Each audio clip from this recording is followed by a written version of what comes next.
Sasha Martinengo. Storming down the pit lane. Weekdays from 12 to 2 p.m. Central African Time. On balls.co.za. Gears Balls Visual Radio. Man, I've been trying to get hold of this guy. He's a legend, that's for sure. And he's agreed to speak to us. Dave Peterson, the one and only guru when it comes to anything with two wheels. How you doing, Dave? Sasha Martinengo. Hey, my friend. I'm very, very well, man. Thanks for your time. I know you're in the middle of going to meetings. Well, I've been stuck in traffic, Sasha, if you must know, and I should have been on a motorcycle. Will you see? But, through the street, it's so brass monkey today, I couldn't ride a bike. Oh, no, that's for sure. It's damn freezing. Dave, I wanted to pick your brain a little bit about a bit of MotoGP, a little bit about super bikes. Let's start off with the MotoGP series. Yesterday, a sort of runaway victory for Jorge Lorenzo. And it's amazing. Last week in Germany, Dave, we had the Hondas that had so much power. This week, the Yamahas. Yeah, I was quite surprised at that because top speed-wise, the Hondas have been a bit stronger this year. And, as you know, Mugello, which is where the circuit race was held yesterday in Italy, it's very much top speed. And amazingly, the Honda couldn't really pass the Yamaha down the straight. They're pretty much evenly matched, and we all know in the business that the Yamaha is just an easier package to ride. But it always has been, for some reason. Yamaha chassis-wise, handling-wise, they just seem to be an easier package to ride around the racetrack. So when they've got the horsepower equaling Honda, straight away you've got a bike that's got a slight advantage over the Honda. Because the Honda's a very, very fast motorcycle, but it does take a lot of setting up. And if you miss that mark by just a fraction on setup, unfortunately you've got a bit of a pig on your hands. And I think that's what happened to Casey Stoner yesterday, that he just had a pig on his hands, and he went for a much harder construction rear tyre to avoid the chattering problem. When I say chattering, I mean what's happening is the wheels are literally bouncing off the asphalt surface through the turns because the suspension is not coping with the demands placed on it. Yeah, incredible stuff. I mean, it's two in a row now for Casey, Dave. I mean, he had I think he went for it in the Saxon ring and fell off, lost a huge amount of points there. And then yesterday as well, a little mistake and pushed him a little bit further away from Jorge. Well, at Saxon ring, he lost a potential 20 points straight away, which would have put him back in the lead in that championship. Then yesterday, of course, he ran off the circuit. To be honest, he was still online, I believe, for a podium position with 10 laps to go. Stoner was the rear tyre had started to work for him at that point, and he was making big gains on the likes of Nicky Hayden, Cal Crutchlow, those sort of guys when he ran off the circuit. So he's lost a bag full of points in the last 2 weeks. But don't forget, this time last year, going to Laguna Seca, which is their next round, Casey was behind in the points even then. And turned the season around at Laguna drastically last year. He ran away with the race at Laguna. It's one of his favorite circuits. Casey tends to like the more gnarly type of tracks, and that's exactly what Laguna is. The place where you've got to run over the curbs, you've got to bash your elbows on the ground, that sort of thing. That's where he comes into his own, where he's prepared to let the bike slip and slide around, where Lorenzo is a faster, smoother type of rider, which suits the likes of Mugello circuit, you see. Yeah, okay, I understand that. Dave, were you surprised when Casey announced that he was going to retire from MotoGP? I was absolutely surprised. I knew that there were rumblings, and I knew that Casey is particularly unhappy with the Spanish organization that actually run MotoGP week in and week out. And I know a friend of his very well, and he said to me, one of the comments from Casey was, I'm just tired of every single weekend having to listen to Spanish and them telling us what to do. And he honestly believes that they've devalued the Grand Prix series. Don't forget, it's like Formula One. So it's the premier series. And they've devalued it by allowing in these bikes, the CRTs as they are known, which is almost a B grade. It's almost like having GP2 run with Formula One. I hear you, Not quite as separated, but so he's saying, hang on, we've devalued this. Why have we devalued it? Because we need numbers. And why don't we have numbers? Because it's not a proper World Series. It's a Spanish series. Which riders are coming through? They're only Spaniards or Italians. Italians, courtesy purely of the manufacturers, namely Ducati and those sort of guys, are pretty in the past. So we've got a closed book here. We've got a situation where all the new top guns that are coming through are coming out of Spain, which is unfortunate. And Casey's saying, hang on a sec, why don't we even race, for instance, in Africa? He publicly said that. Why aren't we racing at Kailami, for instance, or at Velkom? He has said, why aren't we racing in South America, for instance? Those sort of things, more races. We've got four nationals, I'm going to say nationals in Spain this year. Yeah. 4 Grand Prix in Spain, I call them nationals, Spanish nationals, and 1 Portuguese, which is run by the Spanish. Exactly. So out of a series of 18 races, 5 of them are basically in Spain, which I don't blame him for being upset. Then, of course, the other aspect, he's a very private guy. He does not like his wife being in the public eye. Now they've had a child as well. And the other thing, there was the big scandal that his wife was getting attention from people that he didn't like last year. She didn't pitch up at a couple of races. I don't know if you remember all of that. Yeah. There was a big scandal about that going on, and he said, hey, I don't need this in my life. I don't need some mechanic hitting on my wife while I'm out on the racetrack. Quite honestly, exactly. That's really what it was about. And he's saying, I don't want my family in the public eye. So he just wants to go back to Australia. I assume he'll still be involved in motorcycling for sure. He still loves it, but he just doesn't want to do the Grand Prix thing anymore. So I was quite surprised. Yeah, I was. There's the question on everybody's lips at the moment, Dave, and that is the Ducati problem. It seems though the bike, I don't know if it's getting any better. I know that they're testing today with a whole new chassis or something, but it just hasn't worked for Valentino Rossi. It's only on your lips, Sash, because you're crazy about Italian things. No, you're right. MotoGP right now cannot afford to be without Valentino Rossi. Let's face it. Yeah. He creates so much media interest, and without him, we've got the likes of Danny Pedrosa who turns his back to the camera. Yeah. You've got Jorge Lorenzo who dances around like a clown. And, he's almost a Michael Schumacher replica, but he quite hasn't got the cred, if you know what I mean. I know what you're saying. Then you've got, so who have we really got? You've got Casey, who's a bit of a almost whinging Pom-like. Yeah. I admire Casey Stone incredibly, but he's the fastest man you've ever seen on a motorcycle. But without Valentino, it's a major problem. And Ducati, just somehow Valentino and Ducati haven't gelled. And I do believe, reading between the lines, he's had quite a major fallout with Preziosi. Now, I don't know if you know Preziosi. He's the chief engineer, the chappie who's in a wheelchair that you see in the pit area. Now, you see a lot of him, and he has developed this bike along his thoughts, to be perfectly honest. For instance, Rossi said, hey, I don't like the way this works on a motorcycle. For instance, the carbon fiber chassis, for me, is a bit of a problem because it's not adjustable enough. It took him 3 or 4 months to get around Preziosi to say we need an aluminium type chassis. Okay. So what's happened is you've got a rider and his chief engineer, which is Jerry Burgess, the Australian, butting heads with the actual designer at Ducati. And that, as you know, is not a good scenario. I mean, you take it in Formula One. When you've got an engineer butting heads with somebody else in the aerodynamics department, it doesn't work. And that's what's happened with Ducati. They're going down a path that the rider and the team don't want to do, but the development engineer thinks that's the way they should be going. Hence, even now, you mentioned today, there's a big test of Mugello. Yes, there is. They're all there. Honda got a brand new bike out, spelling bad news for the rest of the world as well. I can imagine.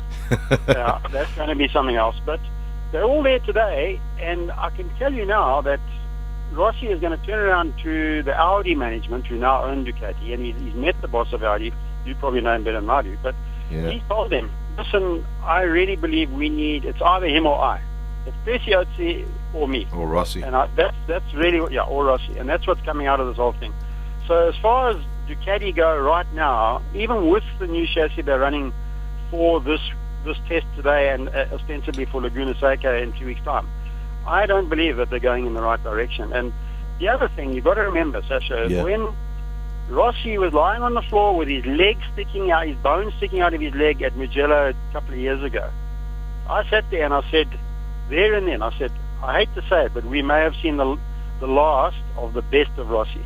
Because he had never had a serious injury up to that point in his whole career. He's had lots of accidents, but he never got seriously injured. And when you're lying there and your femur is sticking out of it was a tibia actually, sticking out of your boot for the world to see, the bone sticking out of your body, and you lie there looking at it, you start you start thinking about it, and motor racing is all about confidence. Sure. That's all it's about. Everybody's got ability at that level. Believe me, they've all got incredible ability, but it's a confidence thing. And when you've lost that confidence, I hate to say it, but it's difficult to come back from it. And I still believe it may just be that we've seen the last of the best of Valentino Rossi. Yeah, well, I tell you prophetic words, but Dave, I think you would know a lot better than most of the others as well. So it could well be, and it's a little bit sad in a way because he really is still so needed in MotoGP. One little.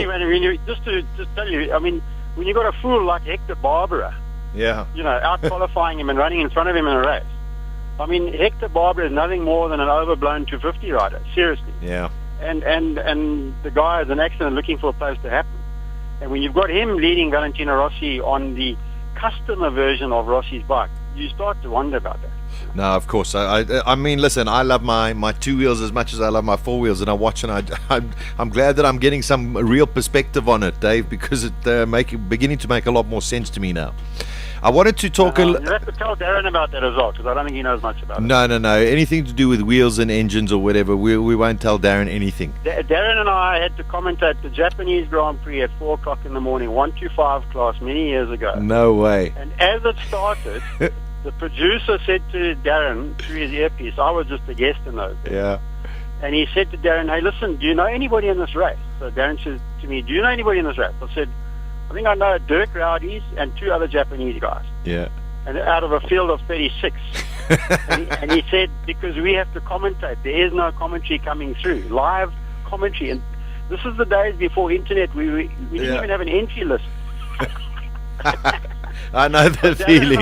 Darren and I spoke nonsense for 45 minutes of the Japanese 125, and we said, there's Dirk Rowdies in 18th position. That's it. That's the only name we know. Anyway. I know that feeling. I wanted your quick thoughts, Dave, before we talk a little bit about superbikes on Brad Binder. He was going so well at the Saxon Ring, then got it horribly wrong, and then this weekend out of the points. Is the guy struggling a little bit? Is it maybe a little bit too much too soon? A year ago, Brad Binder was riding Northern Region's 125cc class. Okay. That's quite different. And what he's doing at the moment is simply amazing. Okay, brilliant. I'm glad to hear that. That kid, we are so proud of him. And what happened on Sunday, I don't know, it's easy to spot Brad in that pack because he's got the big lime green number on the front of his motorbike, number 41. Yeah. And he's very easy to spot out there. And obviously my eyes were very firmly fixed on the middle of the grid where Brad was. And in the first lap, he had made up to Scarperia, which is the downhill right-hander before they come back to the straight. Yeah. He was already up into the top 10 or 11 riders at that point on the first lap. And Incredible. Unfortunately, it looked to me like he tagged. You don't see it on TV. Obviously, they're following the leaders very much. But it seemed to me he tagged the back wheel of Danny Webb's bike coming onto the main straight, and he ran off into the bush. So, in racing, you run off the track. Well, look at Casey Stoner. He was running. He was going to get third, and he ended up 10th or whatever. So Brad Binder was absolutely on it, and unfortunately, first lap incident, and it can happen in racing. What's happening is Brad is just putting himself under such pressure at the moment that he's trying to make it all up in the first couple of laps of the race. Instead of thinking, hang on, this is a 22 Mugello 22-lap race. Yeah, it's a long track. Race. Yeah, but what he's worried about is you lose the toe. When I say toe, the slipstream of the leading group, and you, to put it bluntly, you bug it. Yeah. So Brad is thinking on the first 3 laps he's got to get to the leading group. He's not having great qualifying sessions. He seems to have a lot of mechanical issues at the moment with that Kalex KTM. Don't forget, it's not a factory KTM. It's a one that you buy from KTM, and they use another chassis. Oh, right. So they're having a few problems with chassis set up. The Kalex, but they've almost got a 2-layer type of situation where he seems to be on the second layer of riders at the moment. So if some new stuff comes out, the first lot of guys get it, and then Brad gets it kind of the next race or 2 races later. Yeah. So it's difficult. I think Brad Binder he's doing such a great job. But unfortunately, last weekend, Saxon Ring, the bike broke. He didn't actually crash at Saxon Ring. People thought he had crashed. The bike actually broke. Okay. With the leading group. He'd got himself virtually up. He was dicing for third place, very much in touch, and the bike started to overheat, and that's why he dropped back ever so slightly, and then the bike actually broke. I think, in cold weather they tend to tape up the radiators, and they went out there in obviously very wet and cold conditions. And the radiator, they tape it up with duct tape just to keep the temp at operating temperature of 65 degrees or whatever they run them at on that model. And obviously with that drying track, the sun came out, heat came up, and the bike just started overheating, and eventually it cooked itself. Oh, what a pity. What a pity. I must say, he's a great young kid. We had him in studio before he went off on the start of the season. What a great little guy, and I'm following him carefully, but I'm glad that I now have a different kind of understanding from your point of view as to, what this kid is actually achieving. Absolutely amazing. Absolutely Brilliant. Let's talk a little bit about superbikes, Dave. I hope I'm not interrupting your meeting, but it's not often that I get the chance to chat to you. Superbikes, listen, I got to be honest, I'm unashamedly a huge Max Biaggi fan in terms of his racing, although I have met him. You're probably the only one. You're the only person in the world now. Although I must say, when I did meet him, he's the grumpiest old man in the world. But I've always liked him. But is it good? I think it's amazing what he's doing on the Aprilia this year. I think he's most probably racing the smoothest that I've seen him for a couple of years. But I mean, is it really that good for superbikes to have a 40-year-old leading the championship? Well, from a 50-year-old, I think it's great. but the fact is, it's really come down more to consistency. And what I said to you earlier about confidence. When you're consistently scoring points the way he's been doing, your confidence just gains and gains and gains. And eventually you start winning races again. But absolutely the reverse has happened to Carlos Charlie Checker this year. He started off supremely confident as world champion. And from Australia onwards, it's kind of gone downhill. Stupid things have happened to him, bits falling off the bike, him making mistakes. So it's a complete reversal of fortunes between Max Biaggi and Carlos Checker. And they are the two old bullies in the class, to be honest. Yeah. But as you say, is it a good scenario that you've got a geriatric leading the world championship? I don't think so. But there again, are we obsessed with age? I don't know. Should it always be a young, up-and-coming newcomer that does it? I don't know. Maybe we need that sort of thing. It's the same as tennis. From when John McEnroe retired, I started losing interest. So you establish. You start establishing yourself with these established stars. Yeah. And I think it's good for the sport. But having said that, I really, really thought Eugene Laverty, who is his teammate on the Aprilia, this year would give Biaggi, not a hiding, but he would certainly give him a very, very hard running this year. And Laverty started off, unfortunately, broke his ankle very badly in Australia testing. And has struggled with injury. And to be honest, half the field has been decimated by injury at one point or another. And it's only now in this almost summer break that we've just had that we're going to see the next race where everybody is back to full fitness, back to health, their bikes properly sorted. So I don't think Biaggi's going to have it all his own way. But having said that, they've only got 4 rounds to go, and he's got a huge lead in the championship. So it's going to take something special from the likes of Johnny Ray, who's up there in the points on the Honda, to do something. Quite honestly, the Honda is not really a match for that Aprilia.